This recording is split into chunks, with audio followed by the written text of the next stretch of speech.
وہ فارمولہ اللہ رب العزت نے قرآن کریم کی سورہ منافقون کے اندر بیان فرمایا کہ کفار نے، منافقین نے، شیاطین نے یہ پٹی بڑھائی، لا تنفقوا علی من عند رسول اللہ حتی ينفضوا، رسول اللہ صلی اللہ علیہ وسلم کے صفحہ کے چبوترے میں بسنے والے،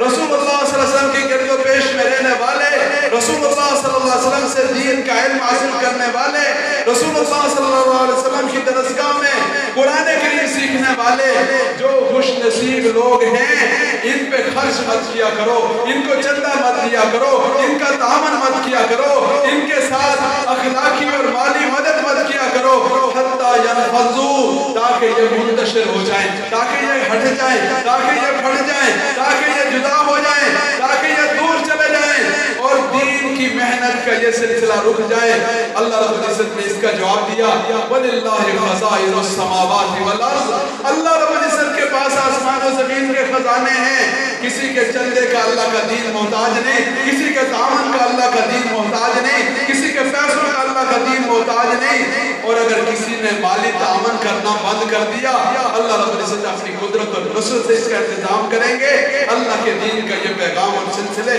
رکنے نہیں پائیں گے۔ تو آج کے دور میں یہی کوشش ہوتی ہے،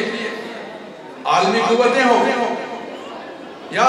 مقامی طور پر شیطان کے ہرکارے ہوں یا مختلف قسم کے باطل کے نمائندے ہوں، ان کی یہی کوشش ہوتی ہے کہ مدارس کے ساتھ تعاون کے دروازے بند کیے جائیں۔ میں نے اور آپ نے آج کی اس تقریب میں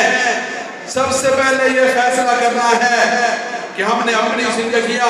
اللہ رب العزت کی رضا والی، اور اللہ رب العزت نے قرآن کریم کی شکل میں جو میرے اور آپ کے لیے دستور حیات عطا فرمایا، اس کی تابعداری والی اور اس کے مطابق اپنی زندگیاں گزارنے کا اہتمام کرنا ہے۔ سب سے پہلے آج کی مجلس میں یہ فیصلہ کرنا، میری مائیں اور بہنیں بھی بات سن رہی ہیں، یہ طے کر لیں کہ ہمارے گھروں کا ماحول، ہماری ترجیحات، ہمارے شب و روز، ہماری جلوت و خلوت، ہمارا جو خوشی غمی کا معاملہ،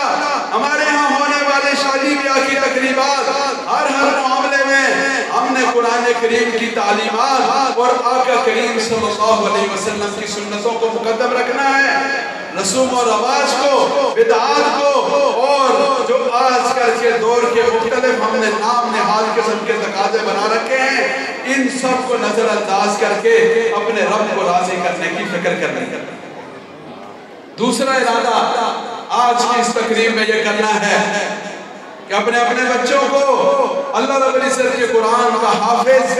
اور اللہ رب العزت کے دین کی وہ امانت جو اللہ رب العزت نے اپنے پیارے حبیب حضرت محمد مصطفیٰ احمد مجتبیٰ صلی اللہ علیہ وسلم کے قلب اطہر پر اتاری تھی، اس امانت کا امیر بنانا ہے اور اپنے بچوں کو دین کے اس مبارک سلسلے کے ساتھ وابستہ کرنا ہے، تاکہ کل یہ بچے میرے اور آپ کے لیے دعا کر سکیں، میرے اور آپ کے لیے صدقہ جاریہ بن سکیں، میرے اور آپ کا جنازہ پڑھ سکیں، میرے اور آپ کے لیے اللہ رب العزت کی بارگاہ میں دعاؤں کا اہتمام کر سکیں۔ ورنہ آج ہم اپنی آنکھوں سے دیکھتے ہیں بے شمار ایسے بدنصیب والدین ہیں، بچوں کو مختلف ڈگریاں دی، بچوں کے مالی معاملات کا خیال رکھا، بچوں کی ساری ضروریات اور خواہشات پوری کی، لیکن کہ وہ ان کے جنازے کی صفوں میں کھڑا ہونا اپنی توہین سمجھتے ہیں۔ کیا قاری صاحب کام کر رہے ہیں، دیگر جو علماء کرام کام کر رہے ہیں، جو مدارس یہاں خدمات سر انجام دے رہے ہیں، کوشش کریں اخلاقی طور پر، عملی طور پر، مالی طور پر جیسے بھی بن سکے ان حضرات کے ہاتھ مضبوط کریں، ان حضرات کی نصرت کریں، ان حضرات کی خدمت کریں، دامن او متعلما او مستمعا او محبا ولا تكن خامسا فتحلق، دین کے عالم بن جاؤ، دین کے طالب علم بن جاؤ، دین کی بات کو محبت اور ذوق و شوق سے سننے والے بن جاؤ، دین کا کام کرنے والوں کے ساتھ محبت اور احترام کے رشتے رکھنے والے بن جاؤ، پانچویں مت بننا ورنہ ہلاک ہو جاؤ۔ تو آج کی یہ تقریب کوئی روایتی تقریب نہیں ہے،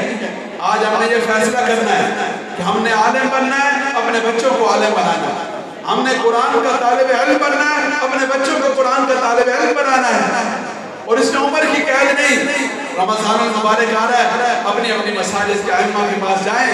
درست تلفظ سے قرآن کریم پڑھنا سیکھیں، قرآن کریم کا ترجمہ سیکھیں، علماء کرام کی رہنمائی میں سیکھیں، اپنے آپ کو قرآن کا طالب علم بنائیں۔ ہم الحمدللہ شہزاد ٹاؤن میں ہم بچوں کو قرآن کریم کا حافظ اور عالم بنانا ہے، اور قرآن کریم کی خدمت کے جتنے سلسلے ہیں، جو حضرات قرآن کریم کا کام کرنے والے، جو ادارے قرآن کریم کی خدمت کرنے والے، ان کی ہر طرح سے خدمت اور نصرت کرنی ہے۔ اللہ کریم اپنی رحمت سے ہم سب کو توفیق نصیب فرمائے۔ وآخر دعوانا ان الحمدللہ رب العالمین۔